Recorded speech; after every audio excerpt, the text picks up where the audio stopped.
किसी गांव में एक नाई रहता था। वह गांव के लोगों का बाल काटकर अपना रोजी रोजगार चलाता था। एक बार वर्षा नहीं हुई, जिसके कारण फसल अच्छी नहीं हुई और अगल बगल के गांव में तथा उस गांव में भी अकाल पड़ गया और लोगों के पास भोजन की कमी हो गई। एक दिन नाई की पत्नी बोली कि यहाँ रहने से पेट नहीं भरेगा, बच्चों के खाने के लिए भी अनाज नहीं मिलता है, अतः तुम शहर जाकर कुछ कमाओ जिससे घर का खर्चा चल सके। नाई पत्नी का बात मानकर रास्ते में खाने का कुछ सामान लेकर के शहर की तरफ काम की तलाश में चल दिया। शहर बहुत दूर था, जहाँ पहुँचने के लिए जंगल से गुजरना पड़ता था।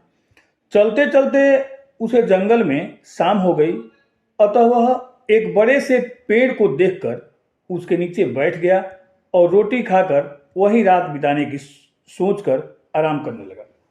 उस पेड़ पर एक बहुत बड़ा राक्षस रहता था। जब उसने नाई को देखा तो बड़ा खुश हुआ कि बड़े दिन के बाद आज आदमी को खाने का मौका मिला है। अतः वह नाई के सामने धड़ाम से कूदा और नाचने लगा। नाई अपने सामने एक भयंकर राक्षस को देखकर घबरा गया और उसकी हालत खराब होने लगी कि अब यहाँ से बचकर नहीं जा सकूंगा। तब तक उसके दिमाग में एक आइडिया आया और वह सोचा कि मरना तो है ही, तो क्यों न इस आइडिया को आजमा कर देखा जाए। और इतना सोचते ही वह भी खड़ा होकर के राक्षस के सामने नाचने लगा। राक्षस जब नाई को नाचता हुआ देखा तो बड़ा आश्चर्यचकित हुआ। वह कहा कि मुझे देखकर ही लोग अधमरे हो जाते हैं। अरे मैं तो इसलिए नाच रहा हूं कि आज मैं तुम्हारा शिकार करूंगा, तुमको खाने खाऊंगा, लेकिन तुम क्यों नाच रहे हो? तो नाई बोला, मैं तो इसलिए नाच रहा हूं क्योंकि मेरे देश के राजा ने एक यज्ञ करवाया है और उस यज्ञ में 5 राक्षसों की बलि देना है। एक राक्षस पकड़ करके मैं अपने झोली में बंद करके रखा हूं और दूसरे तुम मिल गए और तुम दोनों के बदले अब मुझे बहुत धन मिलेगा, मैं इसलिए नाच रहा हूं। राक्षस बोला कि तुम पिद्दी से मनुष्य हो और तुम्हारे अंदर उतनी क्षमता कहाँ है कि तुम हम जैसे राक्षसों को पकड़ सको।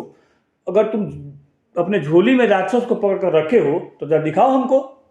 नाई ने तुरंत अपने झोली से दर्पण को निकाला और राक्षस के मुंह के सामने कर दिया। जब राक्षस ने दर्पण में अपने चेहरों को देखा तो उसे लगा कि अरे यह तो सचमुच में एक राक्षस को पकड़ के रखा हुआ है। जब उसको ऐसा लगा कि यह सचमुच में एक राक्षस को पकड़ कर रखे हुए है तो वह नाई के पैरों में गिर कर गिराने लगा कि हे जहाँपनाह, मुझे छोड़ दीजिए, मुझे बलि के लिए मत ले जाइए। जब नाई को लगा कि मेरा उपाय काम कर गया तो वह जोर से बोला, उठो, मैं तुमको पकड़ करके राजा के पास ले जाऊंगा क्योंकि तुम्हारे बदले मुझे बहुत धन मिलेगा। वह राक्षस बोला कि मुझसे आप जितना धन चाहिए उतना धन ले लीजिए, लेकिन कृपा करके मुझे छोड़ दीजिए, मुझे बलि का बकरा मत बनाइए।